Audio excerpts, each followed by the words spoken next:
നമസ്കാരം, ഞാൻ Dayson Joseph. Welcome to another video. SIPകൾ പല തരത്തിലുണ്ട്.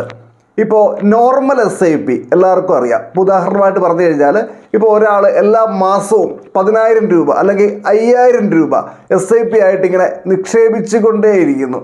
ഇനി സ്മാർട്ട് SIP അതെന്താ സംഭവം? നോർമൽ SIP പോലെ തന്നെയാണ്, എല്ലാ മാസവും ഒരു നിശ്ചിത തുക ഇങ്ങനെ SIP ആയിട്ട് ചെയ്തുകൊണ്ടിരിക്കുന്നു.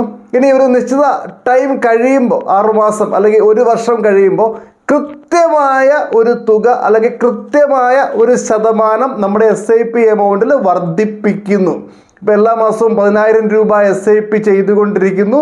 എല്ലാ വർഷവും ഇൻവെസ്റ്റ്മെൻറ്റിൽ 1000 രൂപ വീതം അല്ലെങ്കിൽ 10% വെച്ച് വർദ്ധിപ്പിച്ച് കൊണ്ടുപോയിക്കൊണ്ടിരിക്കുന്ന രീതിയാണ് സ്മാർട്ട് SIP. ഈ നോർമൽ SIP ആണെങ്കിലും സ്മാർട്ട് SIP ആണെങ്കിലും എല്ലാ മാസവും കൃത്യമായിട്ടുള്ള ഒരു വരുമാനം ഉള്ള ആളുകൾക്ക് മാത്രമേ യോജിക്കുകയുള്ളൂ.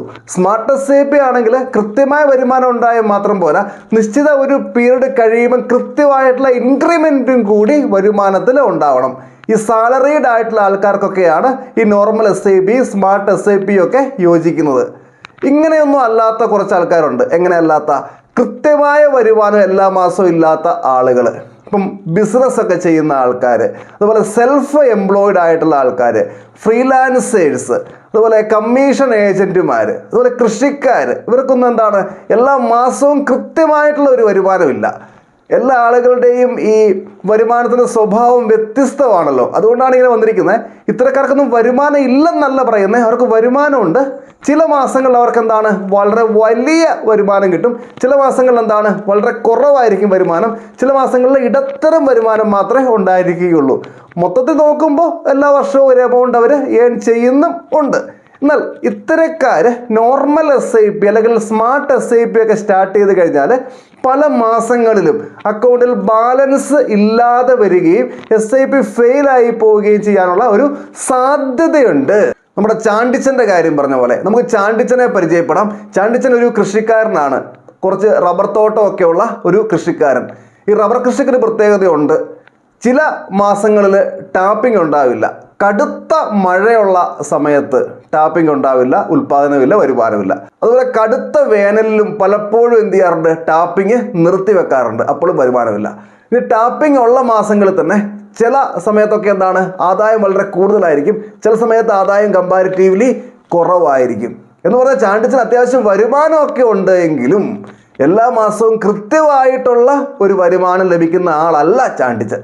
അപ്പം ചാണ്ടിച്ചന് മ്യൂച്വൽ ഫണ്ടിൽ ഇൻവെസ്റ്റ്മെൻറ്റ് ആരംഭിക്കാനൊക്കെ വളരെ താല്പര്യമായിരുന്നു. പലരും ചാണ്ടിച്ചനോട് പറഞ്ഞു, ഈ റബ്ബർ ഷീറ്റൊക്കെ വിൽക്കുമ്പോൾ ഒരു തുക കിട്ടുമല്ലോ, അതിൽ നിന്ന് ലംസമായിട്ട് അങ്ങ് ഇൻവെസ്റ്റ് ചെയ്യുക. ഓരോ പ്രാവശ്യവും റബ്ബർ ഷീറ്റ് വിറ്റ് കഴിയുമ്പോൾ ലംസമായിട്ട് ഒരു തുക അങ്ങോട്ട് ഇൻവെസ്റ്റ് ചെയ്യുക എന്ന്. പക്ഷേ പുള്ളിക്ക് അത് സാധിച്ചില്ല. കാരണം എന്താ ചോദിച്ചു കഴിഞ്ഞാൽ, ഇന്ന് ആരംഭിക്കാം, നാളെ ആരംഭിക്കാം, അടുത്ത മാസം ആരംഭിക്കാം എന്നൊക്കെ പറഞ്ഞ് എന്താണ് അതങ്ങ് നീണ്ടുപോയി. പിന്നെ റബ്ബർ ഷീറ്റ് വിറ്റ് കഴിയുമ്പോൾ എന്താണ് ആ പൈസ അങ്ങോട്ട് പോയി ഇങ്ങോട്ട് പോയി അവിടെ തീർന്നു.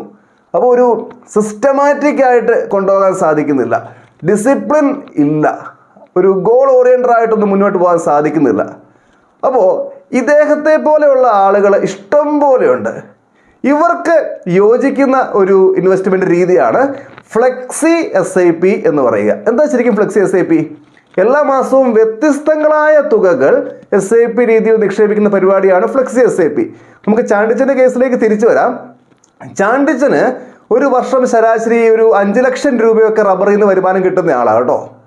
അദ്ദേഹത്തിന് ഒരു വർഷം ഒരു 1,80,000 രൂപയൊക്കെ മ്യൂച്വൽ ഫണ്ടിലേക്ക് ഇൻവെസ്റ്റ് ചെയ്യാൻ വേണ്ടി പറ്റും അദ്ദേഹത്തിൻ്റെ ഒരു അവസ്ഥയിൽ. എന്ന് പറഞ്ഞാൽ മാസം ഒരു 15,000 രൂപ, മാസം 15,000 വെച്ചാകുമ്പോൾ വർഷം എത്രയായിട്ടുണ്ട്? 1,80,000 രൂപയായിട്ടുണ്ട്. പക്ഷേ എല്ലാ മാസവും ഈ 15,000 അദ്ദേഹത്തിന് ഇൻവെസ്റ്റ് ചെയ്യാൻ വേണ്ടി ഉണ്ടായിന്ന് വരില്ല. കാരണം എന്താ? നേരത്തെ പറഞ്ഞ കാരണം. അപ്പോൾ ഇവിടെ എന്താണ് ചെയ്യാൻ വേണ്ടി പറ്റുന്നത്? ചാണ്ടിച്ചൻ ആദ്യം ചെയ്യേണ്ട കാര്യം ഇതാണ്. എല്ലാ മാസവും അദ്ദേഹത്തിന് നിക്ഷേപിക്കാൻ സാധിക്കുന്ന ഏറ്റവും കുറഞ്ഞ എമൗണ്ട് എത്രയാണെന്നുള്ള കാര്യം കണ്ടുപിടിക്കുക. അപ്പോൾ അദ്ദേഹം ഇങ്ങനെ കണ്ടുപിടിച്ചു. 4,000 രൂപ ഏത് വരുമാനമില്ലാത്ത മാസവും അദ്ദേഹത്തിന് എന്താണ് ഇൻവെസ്റ്റ് ചെയ്യാൻ വേണ്ടി ഉണ്ടാവും. അപ്പം 4,000 അദ്ദേഹത്തിൻ്റെ ആ ഒരു മിനിമം ഇൻവെസ്റ്റ്മെൻറ്റ് എമൗണ്ട്. ഇനി എന്താ ചെയ്യേണ്ടതെന്നറിയാമോ? ഈ 4,000 വെച്ചൊരു SIP അങ്ങോട്ട് സ്റ്റാർട്ട് ചെയ്യുക. ചാണ്ടിച്ചൻ സ്റ്റാർട്ട് ചെയ്തു. എല്ലാ മാസവും 20-ാം തീയതി 4,000 രൂപ SIP ആയിട്ട് ഇയാൾ ഇദ്ദേഹത്തിന് യോജിക്കുന്ന ഫണ്ടിൽ, ഇദ്ദേഹത്തിന് ഗോളിന് അനുയോജ്യമായ ഫണ്ടിൽ ഇൻവെസ്റ്റ് ചെയ്ത് തുടങ്ങി. ഇനി എല്ലാ മാസവും 4000 വെച്ച് ഇൻവെസ്റ്റ് ചെയ്ത് എത്രയാവുള്ളൂ? ഒരു കൊല്ലം 48,000 രൂപയാവുള്ളൂ. അത് പോരാ. അദ്ദേഹത്തിന് എത്ര പറ്റും? 1,80,000 മുകളിൽ ഇൻവെസ്റ്റ് ചെയ്യാൻ വേണ്ടി പറ്റും അല്ലേ? ഇനി 20-ാം തീയതി കേട്ടോ ഇദ്ദേഹത്തിൻ്റെ SIP ഡേറ്റ്, നേരത്തെ പറഞ്ഞായിരുന്നു അല്ലേ? അപ്പോൾ ഓരോ 20-ാം തീയതി ആകുമ്പോഴും ചാണ്ടിച്ചൻ ചിന്തിക്കേണ്ടത് എങ്ങനെയാണ്? 4,000 പുറമെ എനിക്ക് ഈ മാസം എത്ര ഇൻവെസ്റ്റ് ചെയ്യാൻ വേണ്ടി പറ്റും? ചില മാസങ്ങൾ 4,000 പറ്റുള്ളൂ കേട്ടോ.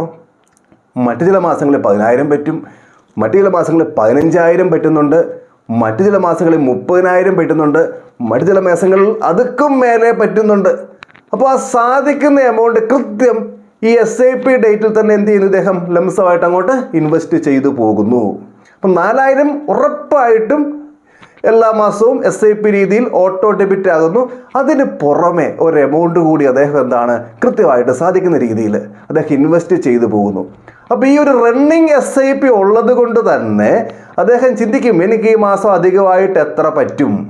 അപ്പോൾ നേരത്തെ ലംസമായിട്ട് ഇൻവെസ്റ്റ് ചെയ്യാൻ വേണ്ടി ശ്രമിച്ചപ്പോൾ എന്താണ്, ശ്രമം മാത്രമേ ഉണ്ടായിരുന്നുള്ളൂ, പ്ലാനിങ് മാത്രമേ ഉണ്ടായിരുന്നുള്ളൂ, പ്രവൃത്തി ഇല്ലായിരുന്നു.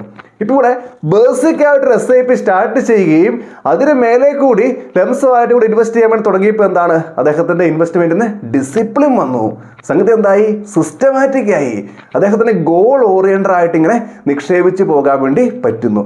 ഈ ഒരു രീതിയാണ് ഈ ഫ്ലെക്സി SIP കൊണ്ട് ഉദ്ദേശിക്കുക. ഈ ഒരു വിഷയവുമായി ബന്ധപ്പെട്ട നിങ്ങളുടെ അഭിപ്രായങ്ങൾ തീർച്ചയായിട്ടും കമൻറ്റ് ചെയ്യുക. മറ്റൊരു ദിവസം മറ്റൊരു വിഷയവുമായിട്ട് നമുക്ക് വീണ്ടും കണ്ടുമുട്ടാം. എല്ലാവർക്കും നന്ദി.